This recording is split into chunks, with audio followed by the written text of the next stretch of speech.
Yellowstone National Park, where investigators are patiently waiting for the chance to search under the snow for two missing children from Rexburg. That would be Tylee and JJ. And tomorrow, Lori Vallow would be back in court in Kauai, trying again to get her $5 million bond reduced. The court hearing is scheduled for 5 o'clock Mountain Time.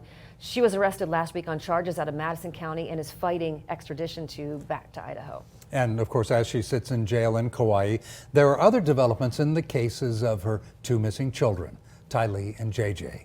CBS 2's Trevor Fay joins us live here in studio with a look at what's new. Trevor.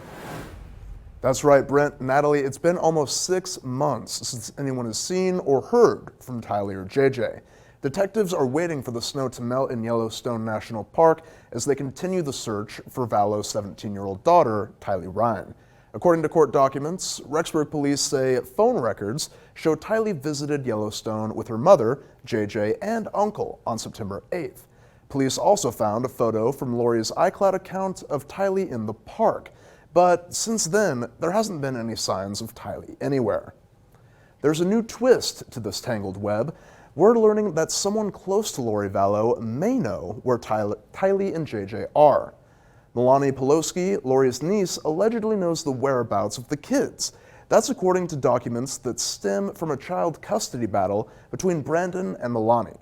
These documents allege Melanie may know the whereabouts of JJ and Tylee, but won't cooperate with law enforcement.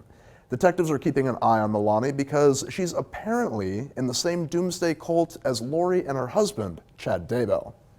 The only charge Melanie is currently facing is a misdemeanor trespassing charge in American Fork, Utah. She's accused of going onto Brandon's parents' property in November and demanding to have her kids. Police arrested her that day and she posted the $2,500 bond. In the studio, Trevor Fay, CBS 2 News. Democratic presidential candidate Pete Buttigieg will make a stop in Boise next month. He's planning to speak at the gala that's considered the signature event for the Idaho Democratic Party. Hundreds of Democrats from around the state will be there. The Frank and Bethine Church Gala is happening March 7th. It's at Boise Center on the Grove. You can find ticket information on idahonews.com. And talk about timing. Just as we're hearing that Buttigieg is coming to Boise, we're also hearing that Boise's mayor is endorsing him for president. And CBS 2's Scott Logan talked with Mayor McLean. He's live at Boise City Hall. We're talking with Boise Mayor Lauren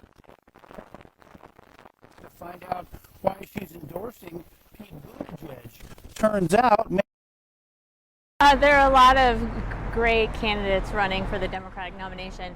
I have endorsed Mayor Pete because I've known him for many years. Actually, we were in a leadership development program together, and I really appreciate his philosophy around service and belief that we need to come together as a nation and tackle tough challenges ahead, which he's demonstrated as a mayor that he can do.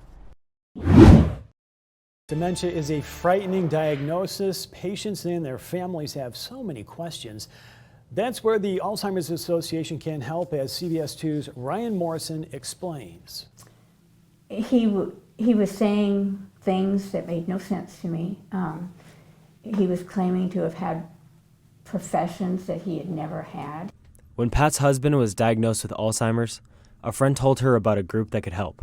Somebody said that group over there is an Alzheimer's support group, and so the next time they had a meeting, I just walked in.